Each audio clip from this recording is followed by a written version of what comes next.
Some sheep farmers say they're considering giving up the profession due to an increase in sheep rustling around the UK. Around 10,000 sheep thefts were reported last year, with the farmers losing hundreds of thousands of pounds worth of livestock.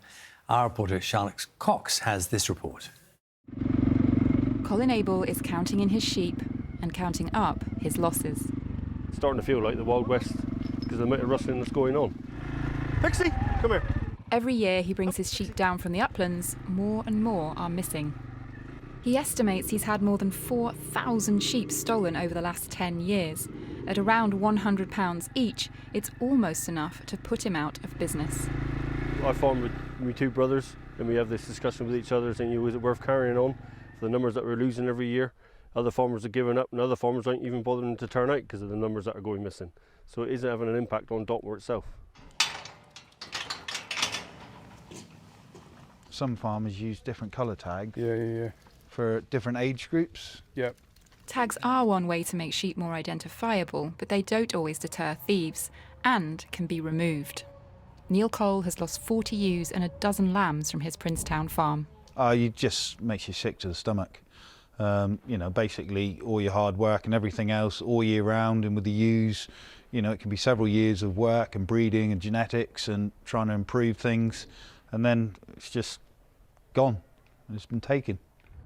There have been no criminal prosecutions for sheep rustling in the last 5 years in Devon and Cornwall. Police say industry insiders are helping to conceal the crimes. You can't just walk in off the street and steal livestock. You need to know what you're doing around livestock, and you need to have the networks to be able to shift them on and then sell whatever is at the end of the line. So all of that requires really good knowledge of the industry. Police believe some stolen sheep are slaughtered for the illegal meat trade. The UK's first national livestock theft officer has been meeting farmers around the country to get a sense of the problem.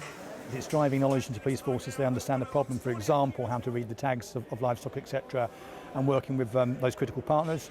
Then moving into tracking and monitoring those trends of behaviour. We'll be really digging down to see who these offenders are and trying to disrupt them the best we can. There are trials ongoing on how GPS and artificial intelligence technology can help track sheep. But while it's hope for the future, Colin feels new technologies are too pricey for him. It is soul destroying every year to know that some are going to go missing. And this year it's 440 ewes. He believes the majority stolen. Go back, go back. Charlotte Cox, Steady. BBC News. Joined now in the studio by Vice President of the National Farmers Union, Rachel Hallow, and probably as significant, you're a farmer yourself. Mm-hmm. And you're a sheep farmer? Yep, sheep and beef, yep. OK, and personal experience of this, so from your family and from those neighbours, what's... We've never had personal experience of, unfortunately, some farmers where they go to a field and their sheep have gone. We've had the odd lamb disappear. OK, and so... Cute and fluffy. Given the evidence we've just heard from farmers, this is happening... it's effectively on an industrial scale by the sound of it. I mean, there are a lot of thefts going on. Yeah. What do you know about why people are stealing sheep? Apart from the obvious, which someone wants to eat them, but what about that trail that happens from the theft beyond? Well, there's an entire illegal meat trade that's sitting behind all this. So this is organised. This is not random. This is organised. These are people that know what they're doing. They've got transport. They're able to gather sheep, for starters. So they've got some knowledge. They're able to transport it from A to B. They've then got a place where, ultimately, they can process that sheep, and then they have an outlet for that meat. That can be in various different guises. And ultimately, as I say, there is this underground illegal meat trade, which is very dangerous for the consumer, because that supply chain that we all see, that we experience when we go to a butcher shop or a supermarket, is highly regulated, which means that what you get has been produced at a high standard, has not got any medicines in there, medicine residue in there, anything like that. If you come across some meat that has been traded illegally, there are no guarantees there. Where might you come across that meat if we're not talking about the back of a van? As in, would someone be in a position where they unwittingly buy illegal meat? I would like to think if you're going to a reputable butcher, farm shop, obviously supermarket, that is not going to be the case. It is, as is always the case, if you are offered something that seems a little bit too good to be true, there's a reason that sits behind it. Maybe if you're going to some sort of car boot sales or that sort of thing, somebody comes up to you in a pub, gives you a little nudge. People who buy this are most likely to know they're buying. But these might also be people that are in a vulnerable situation, that is affordability. Yes. We all know that we've got a problem with affordability of food right now. So I do have a little bit of sympathy in there as well. How easy is it, and this is going to sound very stupid, how easy is it to catch a sheep? Because the tropes are they're dumb. They're not. Right, OK. Right, sheep are... everybody follows like sheep. They do actually follow, to be quite honest. We can pull our sheep by calling them and they do come to us. If you are organised and you get set up and you can push them, if you've got enough bodies, you can push them into a corner, put some gates around them and off you go. I suppose, we saw pictures earlier on of sheep in the surroundings they are living in. Yeah. Very hard for farmers. What can they practically do if as described by you, someone is coming there very organised and whatever? In practice, what can they do? Well, this is a crazy thing. By default, fields are remote. So you can put a chain around a gate, but ultimately somebody can cut that chain. You can't put CCTV on fields. You can't put air tags on all your sheep to find out, exactly where they are all the time. So there's not a lot you can do apart from remain vigilant. And again, people, if they see something happening in the middle of the night that looks a little bit suspicious, report it. Is it taken as a serious crime? It's complicated.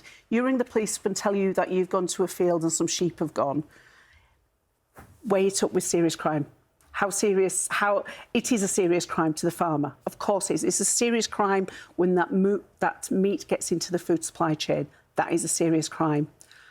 Whether it's when that call centre gets that initial call, it's recognised as a serious crime, is a different conversation. Rachel, thank you for your time this morning. Rachel Hallow is Vice President of the NFU and a farmer herself. Thank you very much. Thank you.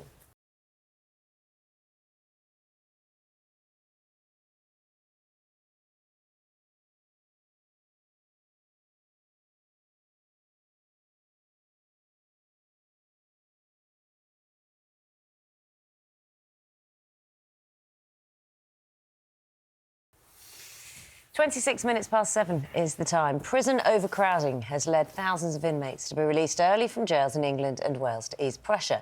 The government now says it's strongly considering adopting a Texas prison scheme to combat the problem. Under the new system, inmates could shorten their sentences by having a job while inside. Critics say the scheme isn't enough on its own to tackle the issue. Our senior UK correspondent, Sima Katecha, has this report. Behind bars, Texas style. This is Estelle Supermax Penitentiary in the city of Huntsville, and it's an eye-opener. I've been inside several prisons in England and I've never seen anything quite like this in terms of scale.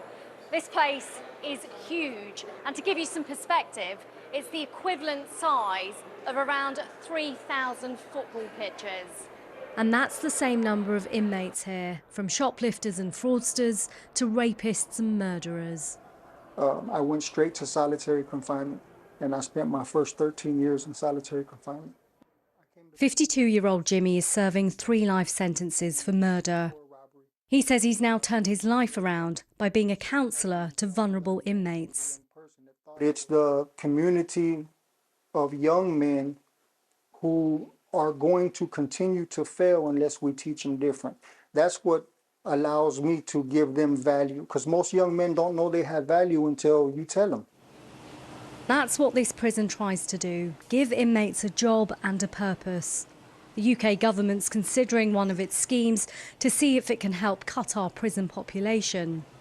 Good time credit is where some prisoners can earn days for working and behaving well. Those days are added to the time already spent inside, meaning they can reach their parole review date sooner, where they're assessed for early release.